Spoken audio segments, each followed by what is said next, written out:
కేంద్ర మంత్రి అమిత్ షా ఒక స్పష్టమైనటువంటి ప్రకటన చేశారు. త్వరలోనే జమిలీ ఎన్నికలు, ఈ దాంట్లోనే త్వరలోనే జమిలీ ఎన్నికలు, ఈ దాంట్లోనే మేము చేస్తాము. జమిలీ ఎన్నికలు ఈ టర్మ్లోనే జమిలీ ఎన్నికలు అంటే 2029 లోపే మరొక్కసారి రాష్ట్రాలకు, కేంద్రానికి, లోక్సభకు, అసెంబ్లీలకి ఎన్నికలు వచ్చేటువంటి అవకాశం స్పష్టంగా కనబడుతున్నది. ఎన్నికలు వచ్చేటువంటి అవకాశం స్పష్టంగా కనబడుతున్నది. వక్ఫ్ బిల్లుకు త్వరలో ఆమోదం. మోడీ మూడవ సర్కారు పైన 100 రోజుల పాలన విజయాలపై మాట్లాడిన హోంమంత్రి అమిత్ షా. ఇది విషయం. సో దేశంలో జమిలీ ఎన్నికలు నిన్నగాక మొన్న మాజీ రాష్ట్రపతి రామ్నాథ్ కోవింద్ కొత్త రాష్ట్రపతి ద్రౌపది ముర్ము గారికి ఈ జమిలీ ఎన్నికలపైన చేసినటువంటి కమిటీ నివేదికను అందజేశారు. కాబట్టి ఖచ్చితంగా కొంత క్లారిటీ వచ్చింది. ఒక మిగిలింది కులగణన, జనగణన. త్వరలోనే జనగణన అటువంటి విషయాన్ని కూడా చెప్పేస్తున్నారు. జనగణన ఎప్పుడు జరపబోయే త్వరలోనే వెల్లడిస్తాము, ప్రకటన చేశాక సంబంధిత వివరాలను తెలియజేస్తామని అమిత్ షా చెప్పారు. జనగణన, కులగణన తక్షణం జరపాలంటూ విపక్షాల నుంచి విపరీతమైన డిమాండ్లు, ఒత్తిడి వస్తున్నటువంటి నేపథ్యంలో నేను ఈ మాట మాట్లాడిండు. కానీ జమిలీ ఎన్నికలు అందరూ సిద్ధంగా ఉండాలి. అందుకే అందరూ త్వరపడుతున్నారు. ఈ జమిలీ ఎన్నికలు ఎప్పుడైనా రావచ్చు. నిజానికి దేశంలో ఒక కొత్త చట్టం తీసుకురావాలి. ఎప్పుడు పడితే అప్పుడు ప్రతిరోజు ఎన్నికల ప్రచారమే. అది కాకుండా కేవలం 1 నెలన 2 నెలల్లోనే పూర్తి స్థాయిగా దేశంలో, రాష్ట్రంలో ఎన్నికలు జరగాలి. ఆ తర్వాత 1 నెలలో స్థానిక సంస్థల ఎన్నికలు జరగాలి. మిగిలిన 5 ఏళ్ళు కేవలం పరిపాలన, ప్రజలకు సంబంధించినటువంటి అంశాలను మాత్రమే చెప్పాలి.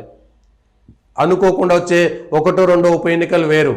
ఎమ్మెల్సీ ఎన్నికలతో సహా, ఎంపీ ఎన్నికలతో సహా, రాజ్యసభ ఎన్నికలతో సహా ఎక్కడ కూడా ప్రజలకు ఇబ్బంది రాకుండా దేశంలో ఒక్కసారే జరగాలి. ఎమ్మెల్సీ ఎన్నికలపైన కూడా ఒక నిర్ణయం తీసుకోవాలి. ఎందుకంటే అవి కూడా ఎన్నికల కోడ్ వస్తుంది. ఆ ఎన్నికల కోడ్ వచ్చినప్పుడు అది కూడా ఇబ్బంది అవుతుంది. కాబట్టి దయచేసి ఈ విషయం పైన స్పష్టంగా కేంద్రము, రాష్ట్రాలు అన్నీ కలిసి ఆలోచించి ఒక చట్టాన్ని తేవాలి. కానీ రాష్ట్రంలో ఉన్నటువంటి అన్ని పార్టీలకు ఇప్పుడు జమిలీ ఎన్నికలకు సిద్ధమా కాదా? ఎన్నికలు ఎప్పుడు వచ్చినా మేము సిద్ధమైనటువంటి పార్టీలు చెప్తాయి. కానీ క్లియర్గా మోడీ, అమిత్ షా, కేంద్ర ప్రభుత్వం స్పష్టంగా అంటే 2029 దాకా ఈ ప్రభుత్వం ఉండదు. 2027 తర్వాత ఎప్పుడైనా జమిలీ ఎన్నికలు రావచ్చు. అంత మాత్రానికి ఇప్పుడు ఎన్నికలు జరుగుతున్నాయంటే జరుగుతుంటాయి. అప్పటి వరకు ఒక ఆర్డినెన్స్ తీసుకురావడమో, ఒక చట్టం తీసుకురావడమో చేసి కొత్తగా వచ్చినటువంటి, పాతగా వచ్చినటువంటి అన్ని ప్రభుత్వాలను రద్దు చేసి ఒక్కసారిగా అసెంబ్లీ ఎన్నికలు, పార్లమెంట్ ఎన్నికలు తీసుకొచ్చేటువంటి అవకాశం కనబడుతున్నది. దీంతో మన ఈ అసెంబ్లీ ఎన్నికలు కూడా 2026-27 తర్వాత ఎప్పుడైనా అసెంబ్లీ ఎన్నికలు రావచ్చు. కాబట్టి ఇప్పుడు గెలిచినటువంటి ఎమ్మెల్యేలు పూర్తి స్థాయి 5 ఏళ్ల పాటు టర్మ్లో ఉండేటువంటి అవకాశాలు లేవు. కాబట్టి త్వరపడండి, జాగ్రత్త పడండి. జమిలీ ఎన్నికలు ఎప్పుడైనా రావచ్చు. ఆ వచ్చినటువంటి ఎన్నికల సందర్భంలో ఈ పార్టీలు ఎన్ని ఉంటాయి, ఎన్ని పోతాయి అనేటువంటి తెలుస్తుంది. కానీ జమిలీ ఎన్నికలు దేశానికి మంచిది. కొన్ని పార్టీలు ఇది ప్రాంతీయ పార్టీలను చంపేస్తారు, కాంగ్రెస్ను చంపేస్తారు, బీజేపీని చంపేస్తారు, ఇవి లేకుండా చేసేటువంటి కుట్ర, ఇవన్నీ ఎన్నికల్లో పోటీ చేయడానికి ఎప్పుడు ఎన్నికలు వచ్చినా ప్రాంతీయ పార్టీలు ఉంటాయి. ఆ పార్టీ ఉంటే ఎప్పుడైనా పోటీ చేసుకోవచ్చు. జమిలీ ఎన్నికలు అయితే ఏంది, మామూలు ఎన్నికలు అయితే ఏమున్నది అందులో.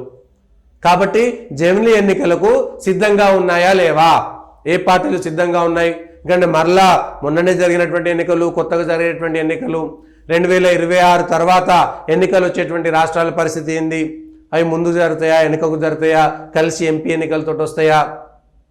ఒకేసారి రాష్ట్రాలకు, కేంద్రానికి ఎన్నికలు జరగడమే అత్యుత్తమమైనటువంటిది. గతంలో కూడా తెలంగాణలో, ఆంధ్రలో 9 రాష్ట్రాల్లో ఒకేసారి జరిగేది. అవి ఎందుకు తగ్గిపోయినాయి? తెలంగాణలో ముందస్తు ఎన్నికలు పోవడం వల్ల ఆ నష్టం వచ్చింది.